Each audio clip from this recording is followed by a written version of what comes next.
to the incredible summit that we have athletic women thriving in perimenopause and beyond. My name is Tenille. I'm an integrated health and sport performance coach, and bringing together experts in mindset, nutrition, training, recovery, seeing ourselves as whole athletes, as whole beings, and I think that there was a word in there, athlete, that I know that this incredible guest of mine, Mironda Meyer, who we have we're going to talk about strength, we're going to talk about mindset, we're going to talk about injury, and all these things. We're going to get into this terminology and how do we identify as well. So welcome, Mironda. Thank you very much, Tenille. It's great to be here. So fun. So let me tell everybody just a little bit about you, and then I'm going to ask you to just fill in any details. So you've been personal training for about 20 years. You've really come into a focus of working with women in menopause, post-menopause, and bringing out the very best in them. I think that one of the real highlights of what I read about you and what you're passionate about is helping women feel really good in their body. Their bodies have changed. You help them, support them through that change. And it is about, coming back, and you utilize in how you create being the idea of home and house. Welcome to my house. And that we can feel at home in our bodies as well, and at home in a safe environment and the community that you create. So that's where I want to kind of then say, is there something else that you really want people to know about what it is that you do and create, and to kind of set the stage for this discussion that we have with the listeners today? Yeah, absolutely. I think that it's so important that we also identify as athletes. There's so many women that I talk to, and they're doing, triathlons, road races, all of the stuff. They're being so active and competitive and performance minded, yet they don't consider themselves an athlete. And so it really is woven into our identity. And when we have that identity as an athlete, then our bodies respond to that, our minds respond to that. And then we just blossom with that. And decisions that we make are with that identity in mind too. So I love helping women to start to bring that in. Sometimes it's a matter of saying, I'm an athlete in training, until they can fully embrace that identity as being an athlete. And because they are. But you'll say, oh, so you're mountain biking. So you're a mountain biker. And they're like, no. I just ride my mountain bike. Well, you ride your mountain bike, so you're a mountain biker. So yeah. I think that's super important. Yeah. What do you think are some of the hesitations? What do you think are some of the barriers that women face in actually taking on this persona? Is it the fear of failure? Is it the fear of not being enough, or I'm not good enough yet? And is that, I'm kind of doing a leading question here, but is that one of the main pieces of it that you see, and that just kind of comes in from many elements of our society, that we have to get somewhere to, we need another credential to say that we're here. Right. All of that is a lot of times what is an obstacle. And a lot of times too, we don't even realize it, but a lot of media has actually influenced our feelings and our thinking about midlife. And we don't, these aren't even our beliefs. We've just taken them on because the media, considers us to be an older athlete. A master's athlete now in a lot of competitions is 35. So a lot of women at 35 are considering themselves old, and that's not the case. And a lot of times it can be fear of failure. I think that holds a lot of women back, and they have a lot of expectations for themselves, and that can go back to childhood. Some of these things that need to be addressed, and also realize that, hey, that's not your belief system. That was somebody else's belief system that you've been carrying with you all this time. And it doesn't serve us any longer. So these are a lot of things that hold a lot of women back from feeling, as an athlete. And when they do embrace this identity as an athlete, they're so much happier. And then they start to look for other things to do, to find more adventure and to find more ways to challenge themselves. And we're seeing just women doing some amazing things that before that they never would have. But when they change their mindset, they are so capable of doing this and not hold themselves back any longer. Yeah, it is. It is truly remarkable, and how powerful it is to really take something on. All right. So if there's something that, okay, so right into the first 5 minutes of this interview, we want to encourage everybody to really kind of, yeah, like maybe this is the first take home is take on, look at what you're doing, evaluate whether you can say, I am this, and how powerful that could feel. And if you feel uncomfortable, I want to encourage you to go right there. Uncomfortable can be good. Uncomfortable means that you're growing. Uncomfortable means that you can push into.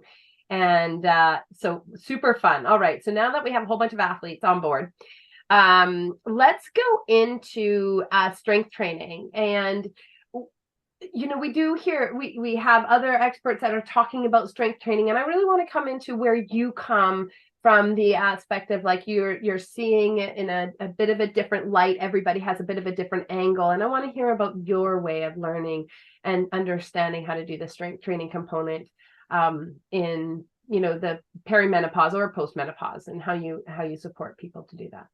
Yeah, absolutely. This is so important. And so hopefully that we're beyond thinking that we're going to bulk up and that is not something that's appealing to most women. Hopefully that we've left that old myth and thought behind. I know that a lot of women are embracing, like, listen, I need to get stronger. I need to maintain and to build or keep my muscle. And this is something that we lose when we are going through perimenopause at a very quick rate and in postmenopause. So every decade of our life, from 30 years of age on up, it starts to pick up pace. We start to lose muscle. So strength training is a non-negotiable, really. And especially if we are active, it's super important that we also make time so that we are building strength. And it is different at this time because what our bodies really need and respond to are higher sets of low repetitions in our workout. So, and these lower reps need to be heavy, because what's really happening is that in perimenopause, we have sharp spikes of estrogen and sharp declines of estrogen. So an estrogen is responsible for every system in our body. And so we need to create a stimulus when we're strength training to actually build muscle, because estrogen is sometimes here and sometimes not here. And when we're in postmenopause, estrogen flatlines for us. So we need enough of the stimulus to create this muscle building so that we build and maintain muscle. So if we think that we're staying the same, we're not. Either we're building muscle or we're losing muscle. So we're not just maintaining. So the higher repetitions, so lower reps and higher sets are what we really need to concentrate on, and heavy enough that it creates that stimulus to build muscle. So, if we're flying through some exercises, with the weights that we're having, it's not heavy enough. So we need to get to that point to be able to build muscle and keep it. And this serves us well when we are in any sport whatsoever. It helps us to maintain strength, explosiveness, power. We're always looking to improve, right? Improve our speed, improve our power.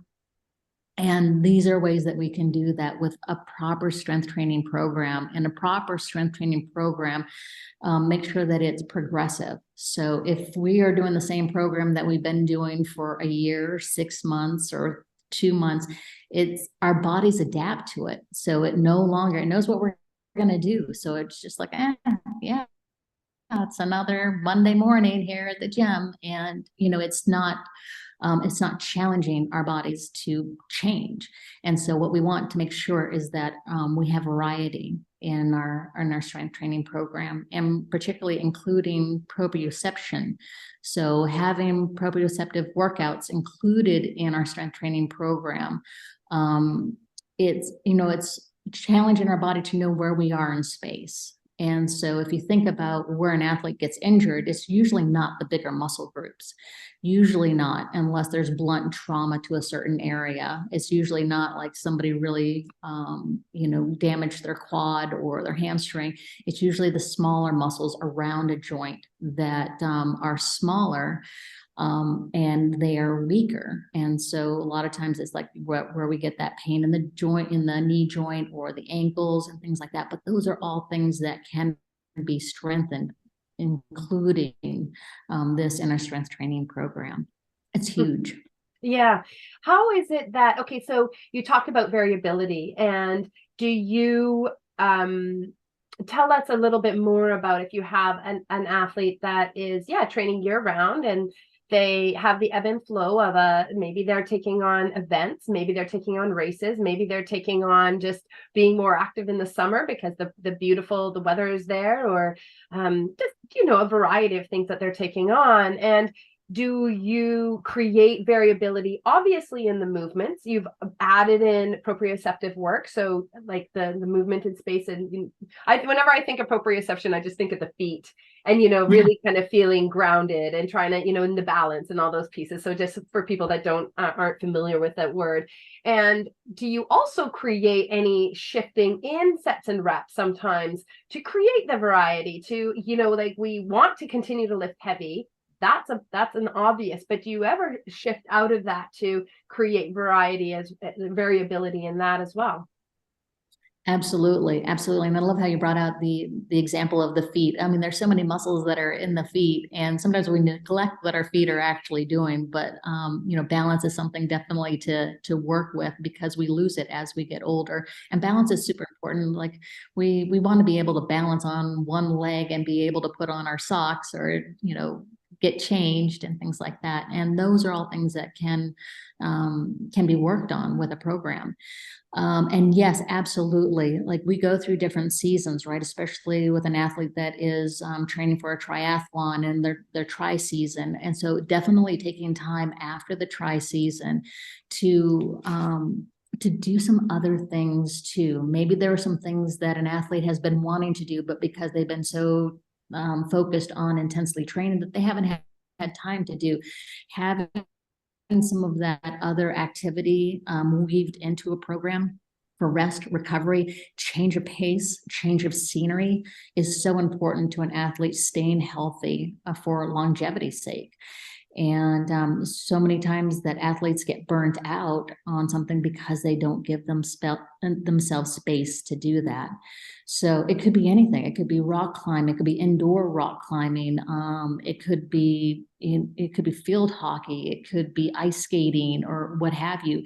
Just changing up the activity requires different muscle groups to be worked on, and then also a different pace just brings new life into our cells. Mm-hmm. So really important. But also, like, after an athlete has had their race season, to go into a little bit of a slower season, and then focus on some of the functional movements, like definitely weaving in functional movements into a strength training program is important. But then usually at the end of season, there's something that has been bothering an athlete. And this is the time in the early stages before it becomes a huge problem, is to work on some of those things, to work on mobility, to work on some of these wiggles and niggles that you can, if you catch these things early, so that they don't become big issues down the road. But definitely having variability, builds a better athlete. Mm-hmm. It really does. Okay, so I really hear you promoting, and I subscribe as well, as to have access, like to create access. It's not always about the run and all this forward movement, or the bike and all this movement here, and the swim and all this movement. Like, and if you're not just listening to this, I'm just doing this like movement forward. We're not doing very dynamic movements at all. So that's in the movement world of doing our sport. But when you come into the gym, so you brought in also, I'm just wanting to really help people understand one of the things that we acknowledge, and that has been really clear, is that we need to lift heavy.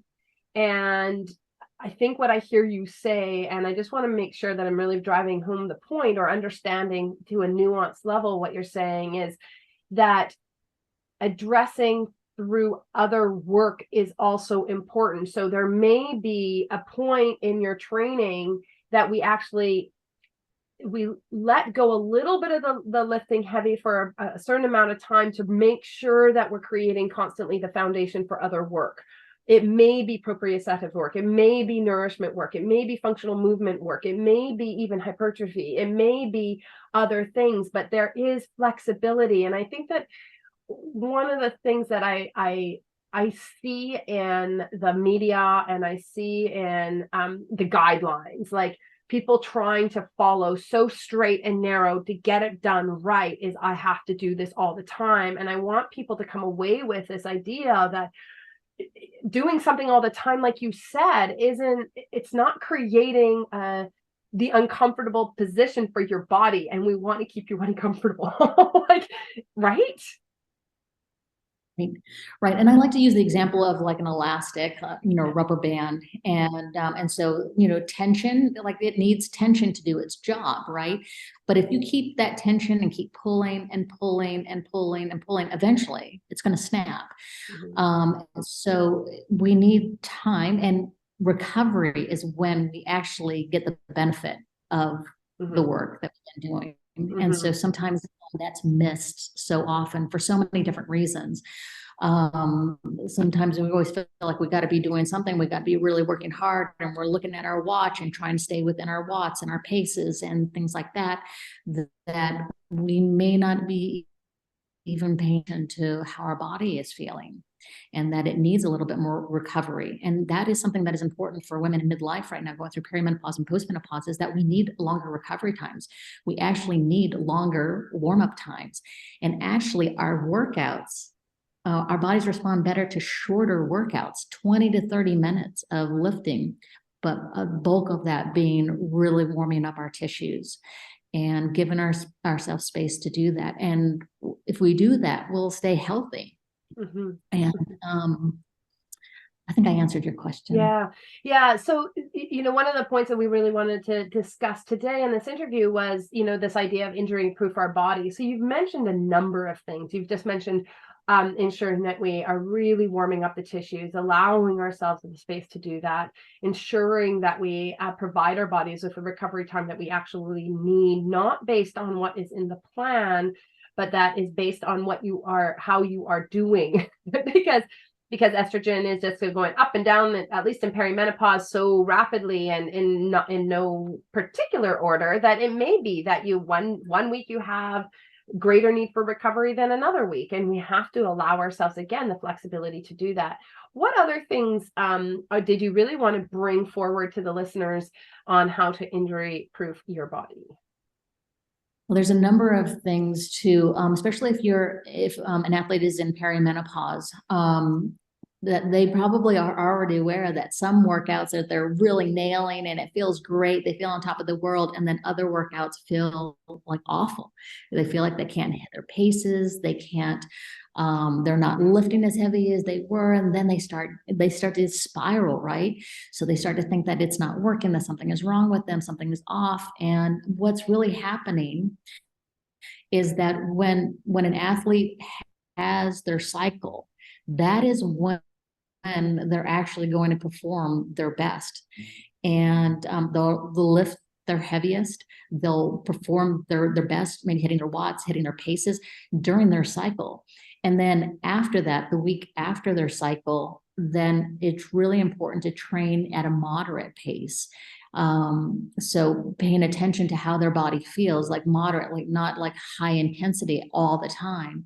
And then the week after that, which is the week, really before their cycle, is that really developing more skill work is super important. Recovery, foam rolling, paying attention to mobility, those kinds of things are important, because that is the time where our hormones are just right for injury. So we want to work with our system at that point. And if we're in postmenopause, then we follow some of the same fluctuations with how we perform, but we need to keep track of, for about 3 months, keep track of how you're feeling during your training, and you'll know some patterns, and then work with our body at that time. Will really help us to really stay healthy so that we can stay in our sport for a very long time. And also the other key is nutrition.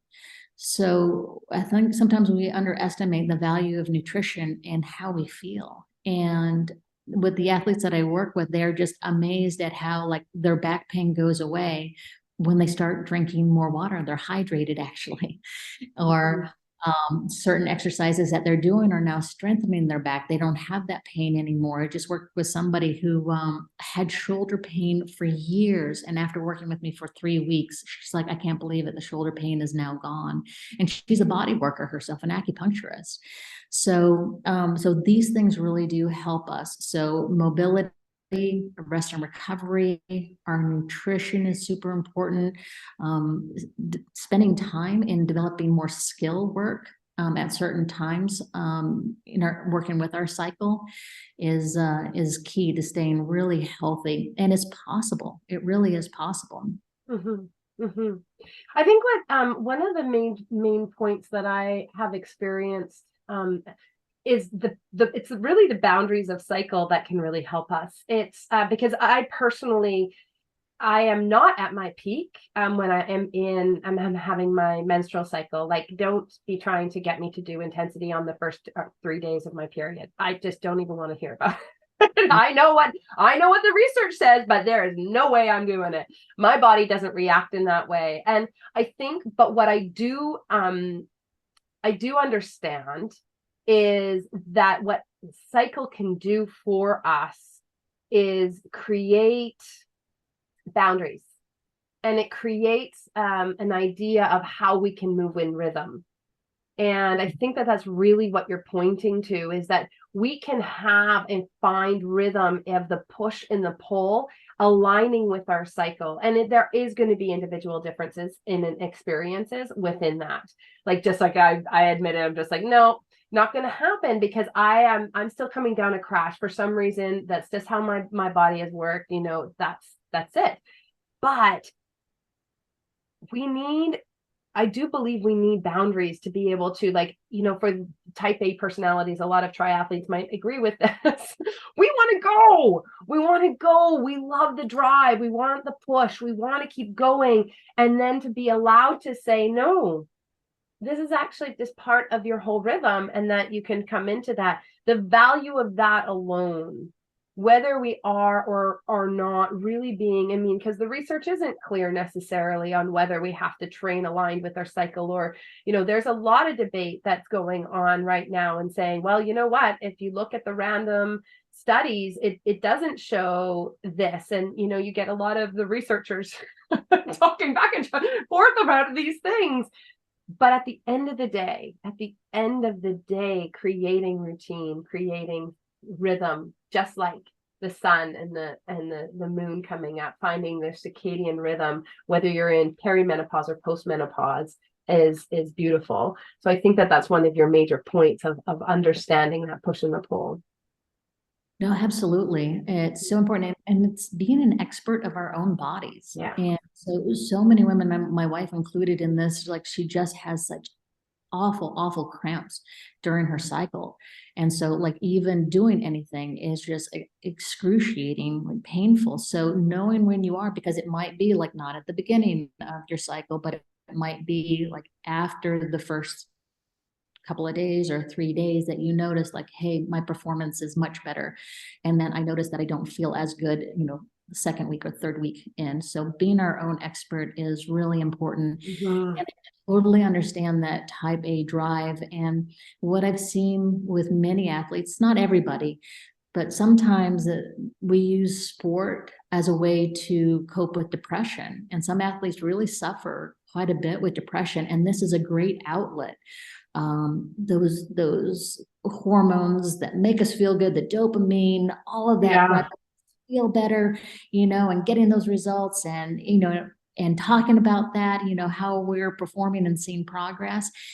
And so when an athlete feels the need to kind of step back, it can be a little scary to be like, all right, I need a recovery day, because sometimes they just are afraid that they'll sink into a dark hole that they won't be able to get out of. So it's important to know our bodies really well, but also to know that we're in this for the long game, right? So our bodies are different now. And so prioritizing rest and recovery, and that can look different in different facets too, that we can incorporate that are doable for us, and things that we enjoy. And this way an athlete can stay in their sport for a very long time. But we really do need to focus on what our bodies really need, pay attention, what is our body communicating to us, and then give it what it needs. Mm-hmm. I love that you brought up this, because I know that one of the big challenges of going through such hormonal shifting and changes is this, when we are in this space of not being able to do what we love, and which kind of rolls into not feeling good, not having the dopamine hit, not having that, the elation, not getting the oxygen to our brain sometimes, because you work so hard. We love this feeling of sweating, this cleansing. And when we just are so tired that we can't do it, I think that I love that you brought up that connection there. And maybe what we can do is come into this mindset of also understanding that when we are not able to tap into the sport, the adrenaline fix, the hard work that we love, finding another way of nourishing and finding that same sort of that peace that helps us keep going. Do you have anything to say on that? I mean, I could keep going, but I want to just open it to you to say, how is it that we can support our bodies when we can't get that hit that we love? Yeah. These are, a lot of it is mindset. And it is like, all right, I'm giving my body rest because this is what it needs right now. And I know that I'll be stronger in the end for this. And it can be, taking an ice plunge, a cold soak, an ice bath. It could be things like that. It could be going for a massage. It could be taking care of things, seeing a physical therapist, getting some body work done, seeing an acupuncturist, things like that, that we know that will, anytime that we invest in these areas, that we get back 100% of what we put into it. So mindset really has a lot to work with it, that we can't just keep driving all the time without actually resting and recovering. And that is when our bodies like get stronger. It's not during the workout. It's not during the lifting. It's not during the hill repeats and things like that. It is in the rest and recovery piece. And so changing our mindset to be like, all right, this is where my body needs to adapt so that I can get stronger. And so that piece is super important. When we talk to ourselves in that manner, reframe it. It helps us. And changing some things. It could be like, it could even just be, going to bed half an hour early, or sleeping in maybe 15 minutes longer. Then you've got 45 extra minutes of sleep every night. And that accumulates, and that helps our body. That is the other discipline, getting good quality sleep. Yeah. Amen. Amen for sleep. And I know that this is a big, we have a sleep expert speaking about that, because it is one of the hardest things that women face at this point in time. I think it's happening in general. I think that there's a lot of discussion around the sleep component of it. And to seek some support if you have tried all the things. There is help for you out there as well for that. Is there anything else that you really wanted to dive into to make sure that our listeners and the people coming into this summit need to know, or you want them to know, and something that you're really passionate about? Yeah, absolutely. It's also the mindset piece. And I think that we're becoming more aware of how important it is. Mhm. And so with the power of the mind, like we know that stress can wreak havoc on our health, right? So it can contribute to cardiovascular disease. It can contribute to high blood pressure and things like that. Also, we can actually go the opposite way. Where our thoughts go and what we're thinking about can actually make us healthier.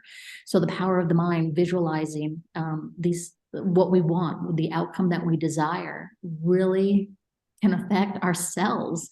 And so Mm. that is really huge. And then also what we say to ourselves. So if we're always saying like, well, I'm the injured athlete, I've always got an injury, then that's exactly what we're going to get. That's going to play out for us all the time. Mhm. It's important to be aware of our thoughts, where they're going. Are they serving us, or what do I get from this? That question will help us to get to the root of it.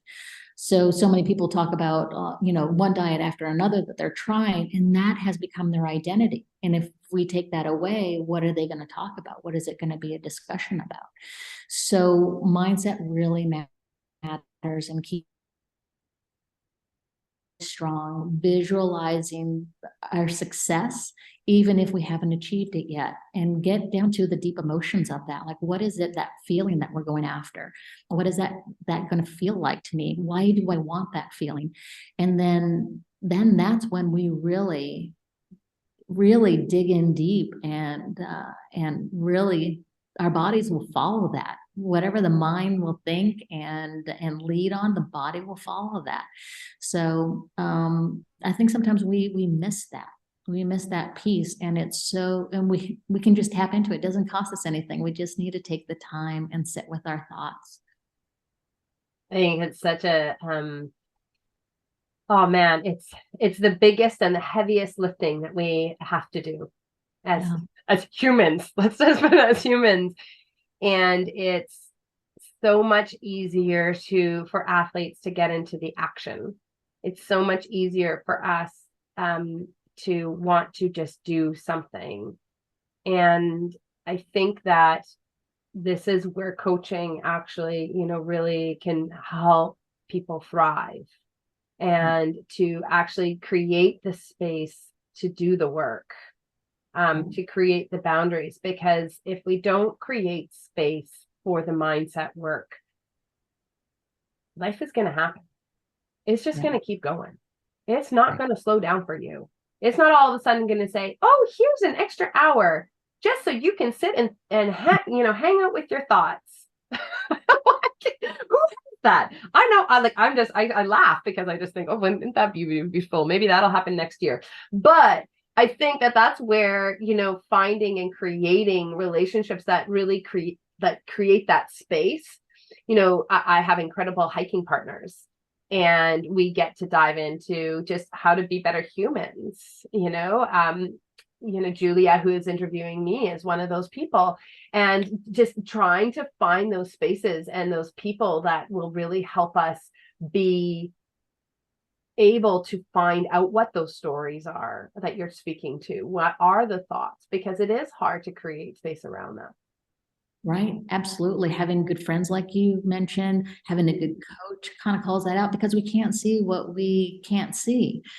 Right. And so we've been like conditioned to it. So we just think that this is normal. But when somebody else questions us and changes our thinking, then it's like, oh, what? Like there's the meat of it is right there. But having some other people to be a sounding board, be a mentor to us, and call these things out. This is where the real work is, and this is where real transformation happens, when we can change our thinking and then reframe it. Be aware of it. Awareness creates change, and then reframe it. Yeah. I think so. What's so powerful about this interview, is we started with identifying like identity and, taking on, I am mountain biker, I am athlete, I am whatever it is that you want to do, and really align yourself with that. I think the other thing is that you've provided us with a ton of information, and also encouraged us to figure out how we can do in the application, and what does it mean to, and what do we need. You've talked about cycle, you've talked about trying to create a way in which we can do the push and the pull, the recovery. You've mentioned recovery multiple times, and so that we can really hone in on our bodies. And in recovery, we can also, we have the deep sense of repair, so we can stay out of injury, and that we can have emotional agility, etc.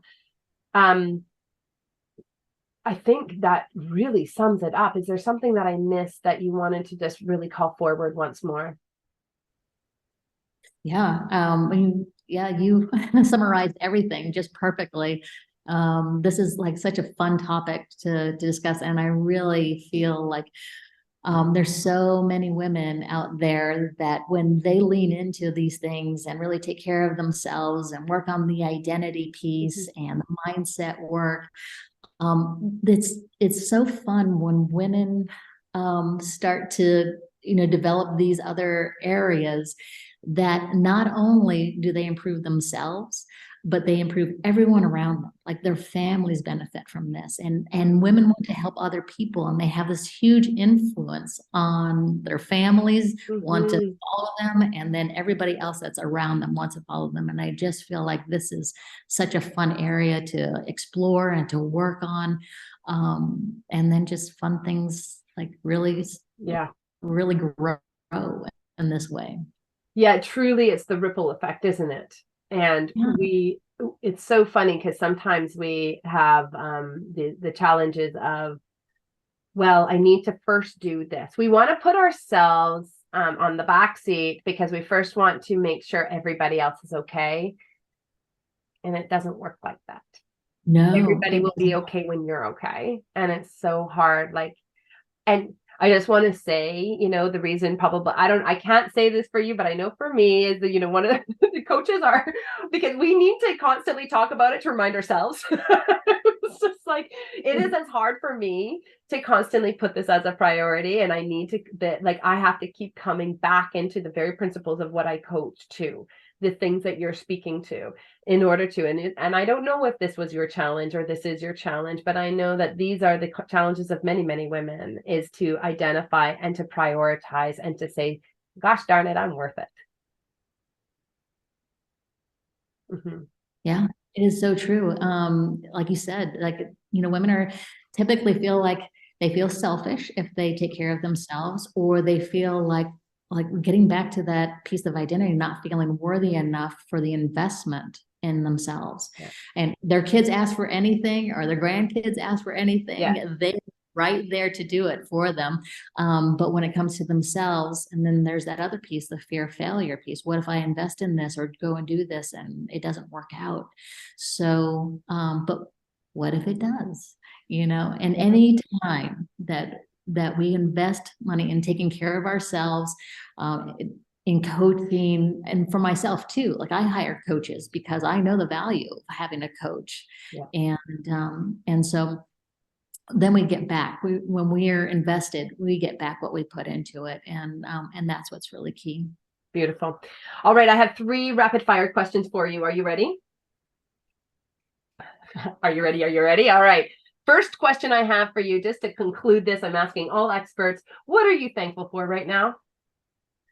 Well, my wife has recently been diagnosed with cancer, so I am so grateful for the team that she's working with. Has been just absolutely amazing, and I am so grateful for where we live. It's a great place for her to heal. So those are top of mind right now. Oh, I am so thankful that you have that team to support. Hopefully you too, in as a primary, love and caregiver. My thoughts are with you and her. What do you know now that you wish you knew 10 years ago?